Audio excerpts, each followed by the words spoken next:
Welcome to Thinking Women, the Intelligent Conversation Show. And we're back! We're back! We're so excited to be back in the studio, Mags. I know. And a big thanks to Shane and Mike and the team at Cornwall Channel for getting us back into the studio with all the social distancing rules applied, which is fantastic. Yeah, so we've got an amazing show lined up, haven't we? We're so thrilled. Yeah, so who have you got?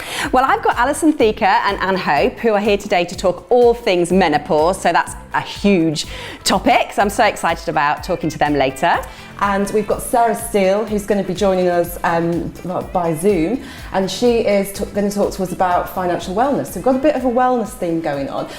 Sarah's also just recently launched her own business bought a business in the middle of lockdown. So that's been a real challenge, and we're going to talk to her about her experience. And for the first time ever, we've got live music on the show, Mags. I'm so excited. We've got the lovely Bailey Tompkinson, who's only 20 years old, and she's been hailed as the next big country singer, actually. Brilliant. So she's going to do 2 songs for us. Brilliant, isn't it? So lucky to have her with us. So first, what's been in your inbox, Lou? Well, I've been quite bored during lockdown, so I've been sort of perusing makeup trends as something to do. So I've found what is going to be big, what is big in 2020, and it's hilarious actually because who's been wearing makeup during lockdown? Well, you know, a little bit. We need to do something. We've got to look good for ourselves, haven't we, as well? So. Well, with these looks, and we're going to bring all these, there's 3 looks that I've picked out. We've got leopard print on the eyes. Oh, nice. Oh, yeah. So quite complicated, that one. But you know, for a look if you've got time on your hands, then that might be. Yeah, for going out from the lounge to the kitchen. But that'd be good. Then we've got this kind of, you see this sort of like pearls attached to your face, like little glittery bits. Yeah, quite, maybe a bit over the top, that one, but I quite like that one. I can see. And being at home is a safe place to try these trends, obviously. You know, if you don't feel confident enough to go out, then wear it indoors. Yeah. Or become a YouTube sensation by showing people how to do it. You could do. And then this last look, which I think you would love. It's this one colour on one eye and one colour on the other eye. I think as a mum of 3-year-old twins, Mags, well, I think you could let them do one each. That might be how I end up. Yeah, definitely. Yeah. So that's what we've been looking at. So Brilliant. Well, I've had lots of photos sent in actually of fantastic face masks. So whether you choose to wear them or not, and obviously we've got to wear them on public transport, it's something that people have been embracing. And I've actually brought in, including my girls. So I've brought this is Charco. Look at him. Here he is with his very own face mask, and this was made by the lady who works in our village shop. Her mum's been making them, so it's really pretty. But what's great about it is obviously for little children, trying to explain about what's happening, why they need to wear face masks, and if we needed to go on public transport, they had to wear them. I wanted them to get used to it and know that it's okay. So we've had little ones that they've got for their dollies. Oh, it's brilliant. But it's inclusive for them as well. It makes it normalised for the children, doesn't it? Yeah. So if they're wearing face masks and their teddies and dolls are wearing them, it's just part of fashion. Yeah. So, and we've got some lovely photographs. So here is John. So John Harvey, and his mask is from Harem London, and all of the funds have been donated to the NHS. And then these ones are particularly pretty. So Nicole Ives has made these designer face masks. They've got a bit of a sort of arty feel to them. Well, I know Nicole very well. Hello, Nicole, and she's very arty, so I can see why I like those. They're my fave. So yeah, send in your pictures of your face masks. We'd love to see them. But first, over to Sarah, who's going to tell us about setting up a business in lockdown. Hi, Sarah, how are you doing? I'm really good, thanks, Mags. Brilliant. Well, thank you for joining us. You're are you over in the southeast? So the opposite end of the country. I'm near Chelmsford in Essex. Oh, amazing. It's one of the great things about lockdown, isn't it? That we've got this new way of doing TV and business, which is great. So thanks for joining us. I've got loads of things to ask you. You have done an amazing thing in buying a business. So you made a big change. You decided to make a change, come out of the corporate world and buy a business. And when did that happen? There was something quite important about the timing. Yeah, I think, after the kind of wranglings of going back with lawyers, we actually ended up signing on the dotted line on the 13th of March, Friday the 13th as well. So, as everyone will be aware, that was just a few days before we went into lockdown. What a shock. Yeah, I thought I was buying a face-to-face education business, and overnight just had to flip that on its head and make it a webinar education business. But it's been a great ride, and a great few months. And it's financial wellness, isn't it, that you specialise in? So tell us what that is. What does that mean? I mean, because we think about wellness in terms of our health and things like that, but how does financial wellness work? Yeah, well, so Better With Money, we provide independent financial education to employees. And the aim of that is reducing money stress and encouraging people to take action around their finances. Because if we look at the situation right now, you know, we've got 9 million people in the UK on furlough getting 80% of the money that they would normally get. You know, and lots of people are struggling to pay bills. And what happens is when people get stressed about things like money, they actually begin to not be able to cope with day-to-day life, and just taking on normal things. So really, financial well-being is around helping people to understand how they can really take control of their finances to then reduce that stress and to make sure people can continue to lead. Yeah, it's quite empowering, isn't it? I think if you feel on top of your finances, then you can feel on top of everything else, because it leads to the other things that you can do in your life. So if you can't afford to go to the gym, then you can't then look after, not that we can go to the gym at the moment, but you can't then afford to look after your other parts of your wellness and health. So it is really the root of wellness in some ways, isn't it? So really super important. Yeah, absolutely. It's a really big part. I mean, I think even last year, you know, we lost something like, it was something ridiculous, like 12.8 billion days worth of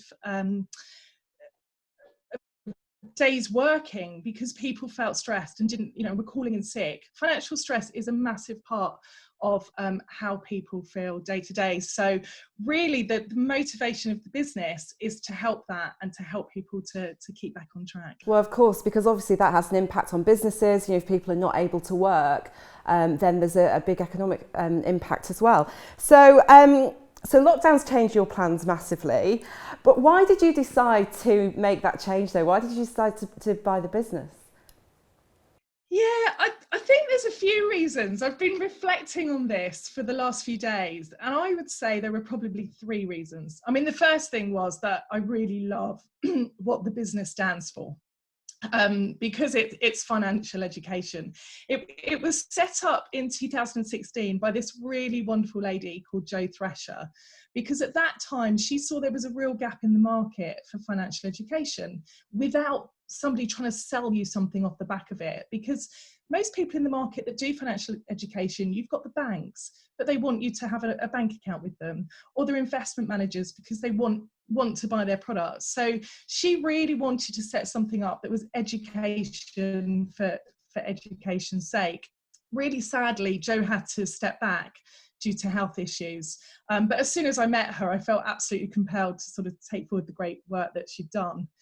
And also, sort of the backdrop to that is at the beginning of my financial services career, and I worked as an employee benefits consultant. I was fortunate enough that I got to go into different employers around the country and help with employee inductions and to explain the company pension scheme. And I absolutely loved it, because at the end of the sessions, I'd get people coming up to me saying, I get it. I really get pensions now. Before, I'd sort of buried my head in the sand. So I love that. I love that feeling. I think the second motivation was actually the need in me to challenge myself, because ever since coming out of university in the late 90s, I've been an employee, and I've always wondered whether I could make a success of having my own business. I just didn't know. I thought about it many times, but I just didn't know what that business would be until this opportunity came along. And I have to say that as I've got older, I actually think I'm not a great employee anymore. And I've spoken to a few people about this, and it seems to be a general theme.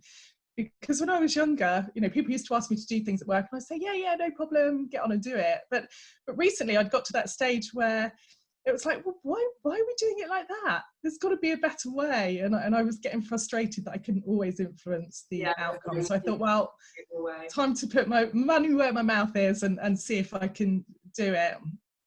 But really the third one, and it's quite important, is that I thought I need to lead by example for my children and show them that if you follow your dreams, do a job that you love, but sometimes that does mean taking a risk. Because I think the hardest part for me making the decision to go from corporate world to this world was in my head. I'm thinking, am I really giving up a good job with a good salary and benefits, with a really great company, to just go it alone and have none of that certainty?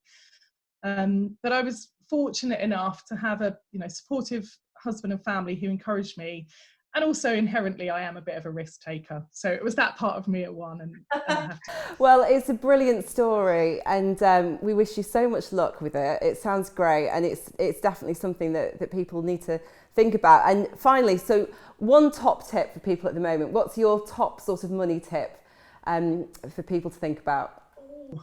Okay. Oh, can I do two really quickly?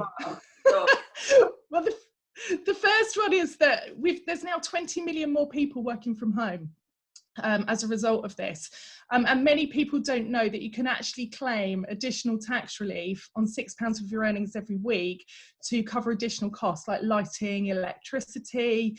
You can do it on your self-assessment tax return, or if you don't do that, just go on to the gov.uk website and there's a P87 form. So when I've been talking to employees, lots of people have said, I haven't known that. But I think the other one is really take advantage of all the free stuff out there. There's some really amazing things, and particularly the Open University, they have opened up lots of their online courses for free. Loads of things from interior design and marketing. And at the end of May, they launched one called Academy, which is to help people understand their finances better. So obviously I would have picked up on that one, but some really great things like that about if you keep your eyes open. Fabulous. Well, that's brilliant to speak to you, and thanks so much for all your top tips. And yeah, best of luck with everything. Thanks so much, Sarah. Thanks very much, Mags. Thanks for having me.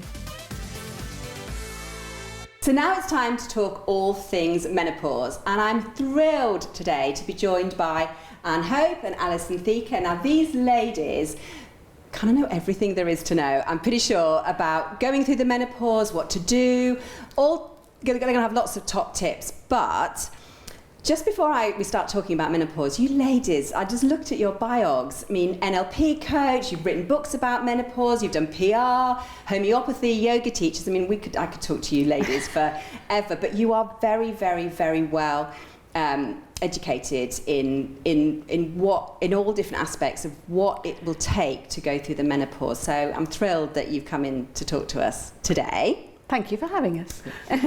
So let's just start the myths around menopause. There are a lot of myths about menopause and a lot of fear. Massive amount of fear.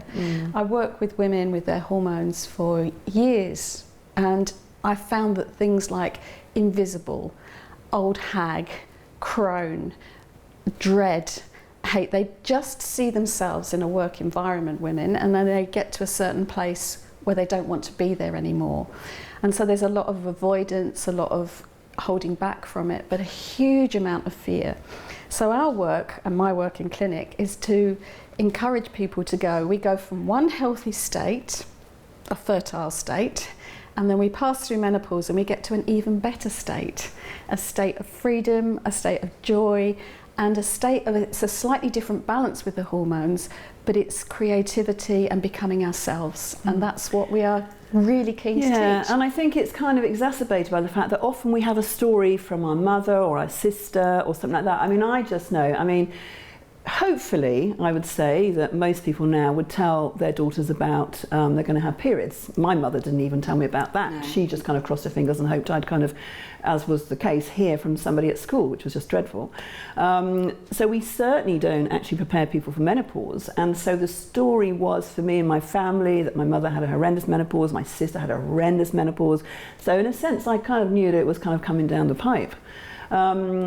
And so we have that as well. We kind of wait until the last minute. I mean, I was lucky, this is how I met Anne, because Anne was my homeopath during menopause. And when I started to have this kind of like, suddenly I just feel like, heat. And we had this kind of conversation. It was great. And so that was the main symptom that I had. And for me, it worked to take belladonna, and it was brilliant. And that kind of got me through. So I know my sister had a hard time and she ended up taking HRT. I didn't have to do that, so I was fortunate in that way. And then we started to kind of talk to each other about how could we give other women that positive experience of menopause. Because for me, when I was on the other side of it, I was like, this is amazing. It's amazing. But this is it, taking away the fear and putting in the positivity. Absolutely. And that's what you ladies, with your lovelifeforme.org website, I've loved it, because it is putting the positivity back into the menopause and taking the fear away. So take us through how you do that. Well, first of all, we want to explain this basic tenet. It's a good time. If you plan for this and you think about this, you may have a few symptoms, and if you do, you shouldn't be suffering. That's the keynote. People think, well, I need to have hot sweats for 5 years and I need to have no sleep. So the first thing is, that's not true. So let's just get rid of the myth. And it's not an illness. It's not an illness. It is not an illness. You do not have to suffer. You do not have to go through symptoms. It is simply a time of change. And if you approach change properly, it all goes through quite well. Like if you move house and you plan it, it's all fine. If you move house and you don't plan it, it's a bit of a disaster. So planning is the key. And I think the other thing is to realise that, I think we've often talked about there's only really two alternatives. You know, you're going to go through menopause or you're not, you're going to die early. So really have it be a fun time, you know. And the other thing is, I mean, well, it's only 52% of the population that have to deal with this. Oh, well, we could maybe do something about it then. So, you know. It is a time of, if we don't have to suffer. So people think that we have to go through this. I don't know if I can go through this. So that's where we get the role of the HRT, which is a separate issue. But really, if you get a few light symptoms, that's okay. So you might feel a little bit warm from time to time, nothing too much. You might just wake up in the night and think, oh, that's a bit unusual, and go back to sleep. They're the sort of levels of change that you should be going through.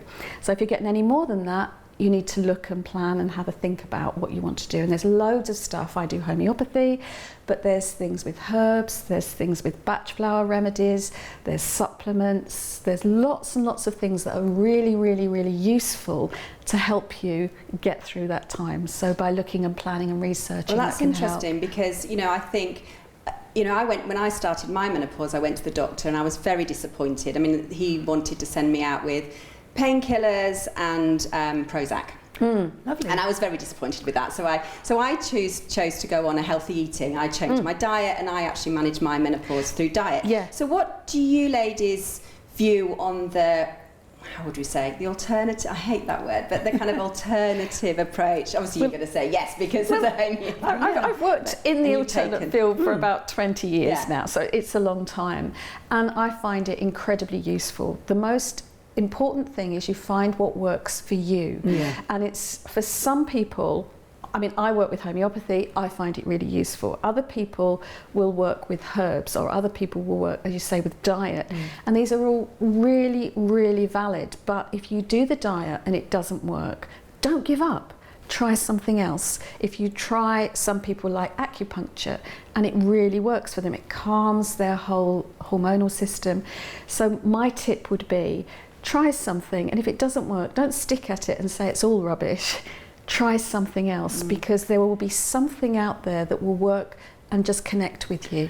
And I think the other thing is, don't take that, like you know, you thought, well, I don't really like the answer that he's given me. I don't really want to take Prozac. You know, I don't want to just, you know, be happy, or whatever it is that you kind of get from that. Well, and I wasn't depressed. I know. And this is the thing, and sorry to interrupt, but, you know, this is the thing. I think, you know, doctors, male doctors, let's say, can think that an antidepressant pill can cure all. Some people do have depression as one of their symptoms, but I wasn't. So, you know. So I think that the good thing is to also think about, because there's not just a physical side, there's an emotional side. And actually don't kind of brush it away. You know, oh, why am I in floods of tears all the time? Why am I more emotional? Why am I almost kind of getting the symptoms of PMT, which I never had before? And in a sense, that kind of happened for me. I found I was much more likely to be upset by things. And it's like, so how might that work for me? And a variety of things that happened for me was like, I just had to look at, what is it that I want to do for myself? Not, you're getting to that point in your life where hormonally you're not having to look after everybody else, you know, and you're thinking, I need to be looking at how I'm looking after me. So for me, It was great. I did a variety of things. I took up belly dancing, you know, I kind of, and it was great because that was a great environment for me. You got to be with other women. It was supportive. Yeah. You got sequins. I mean, I don't understand what the downsides were, you know, but it was like, so all of those things were great. Yeah. So I started looking around at things. And I started writing kind of fiction again, and which I'd kind of wanted to do as a child. And we often talk about menopause as that thing of you've kind of gone through your care and you've gone through your estrogen period, and now you're getting to that point where you're thinking, who was I when I was 4 or 5? What were the things I liked to do? And you're thinking, let me go back to that place. I've just got 40 years experience. How great is that? So you get to be yourself. So we kind of, I mean, I say menopause is 4 with another 50 years experience on top of it. So if you wanted to turn circles when you're 54. It's okay to do that. Climbing, do whatever. So we do kind of 2 things in the work that we do, explaining, talking to people about the perimenopause. Very interestingly, people have emotional symptoms before they have physical symptoms sometimes. So they can suddenly think, I'm not going to work for somebody, which I know that you were talking to somebody like that, and we were thinking, but it's like, I don't want to work for anyone, I want to become me. And things become different, things change, and people don't always attribute that to the menopause. They think it's another change.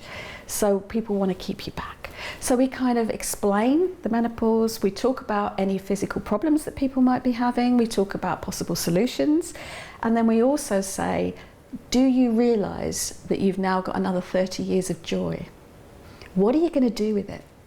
I love that. And that's the positive message that you ladies have, that you bring to us. So just to wrap up, maybe a top tip from each of you. I really think people need to plan. Think about it. And it sounds silly, but when you're 40, 45, have a think about it, read about it, realise that it's a time of joy, change and possibilities. It's not a change of closing down and becoming invisible and dying. This is the time to become your real you. But you can't do it when you're in the flux of the problem. You lose perspective. So plan, come along to see us, talk us, come along to our webinars, and plan what you need to do, get to know yourself, and really just look forward to those 30 years of joy and future, because they're there. I love that, and it makes it sound so exciting. It is exciting. I mean, I'm afraid you're talking to 2 postmenopausal women that go, this is the best time of my life. Well, you know, I'm in that faith as well. And there you are. And here we are, you know, between this. Yeah. So what about you? And so for me, I would be thinking about my kind of thing is creativity, and actually really letting yourself go in that way, in whatever way that you were. And people, I mean, so many people come to our things, they say, I'm not creative at all. And we just kind of, with a few different kind of things we do, and then they kind of go home with something that they've drawn or something that they've kind of made or things like that. It doesn't even matter, even if it's like icing your cupcakes differently, whatever it is, everybody has a kind of bit of creativity. And think of all those things you can do with that energy. Now you're not bleeding every month. All that energy you have to do something that is wonderful for you. And I think for me, everybody, even some amount of creativity just makes us feel better, you know, about great the world. for your mental health side of things. Yeah. Absolutely. Well, ladies, thank you so much.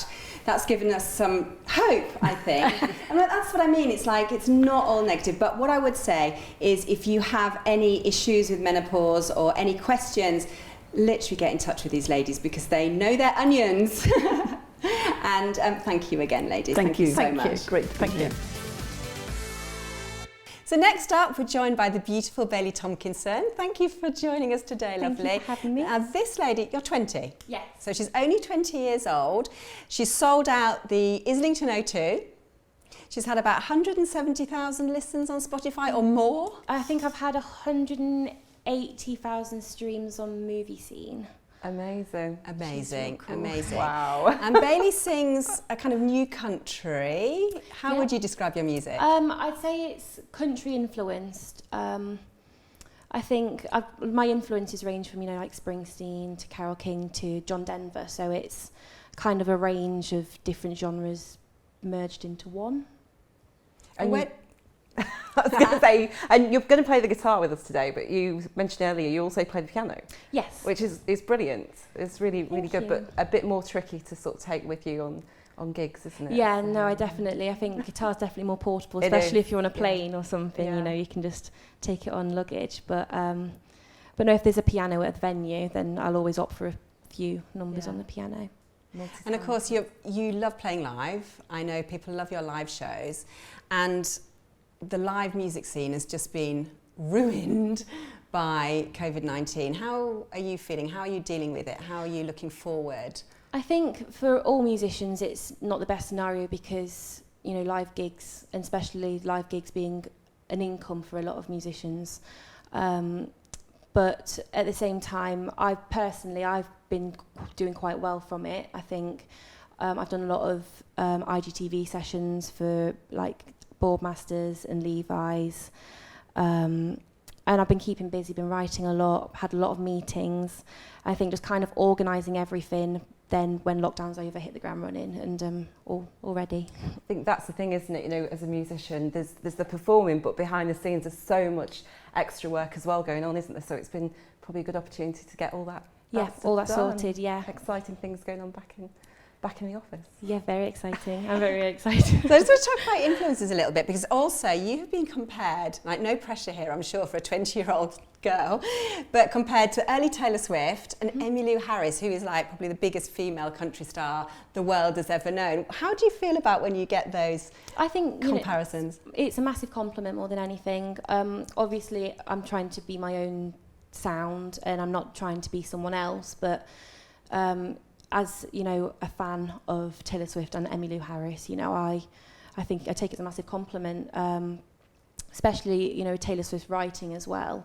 She's a phenomenal writer, so it's, yeah, I always feel, you know, if I'm happy with the comparison, I don't look at it and feel sad or anything. It's nice. It's a nice comparison, and all through school I was called Baylor Swift because of my Brilliant. Yeah, my It had to hair. be then. Fabulous. So what are you going to play for us today? So today I'm going to be playing I Wish It Didn't End Like This, which is one of mine. It's the one that just went in all the charts, and not all the charts, the music video charts and the papers and stuff.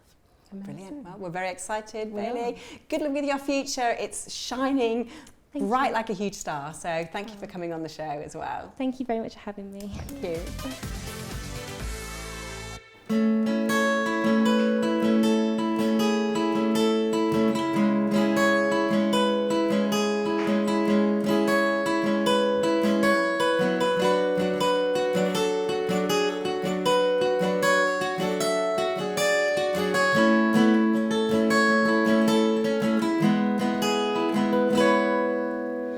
Drank with the devil, he had your smile. Told me I was wonderful, he made my heart beat so wild. And butchered in every single smoke of I wish we had never kissed. As I tucked my duvet before the sun went down, Carole King was my holy ground. Avoided you as I found myself collecting dust on your crowded shelf. Oh, I wish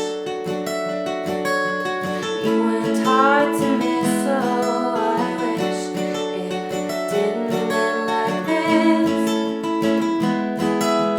Walking down in a tragic way, your ex-girlfriend burning up the place. My hand on your chest through the rough few weeks. You still said the name deep in your sleep. Oh, I know. See the snow, probably I lost you, but the closest friend.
that's it for this month. What a fabulous show it was. Wasn't it brilliant? It's just been amazing. So lovely to be back. So thanks to Bailey for that fantastic performance, and also to Sarah for her pearls of wisdom on financial wellness. And Anne and Alison for all things menopause. How interesting was that, ladies? Fantastic.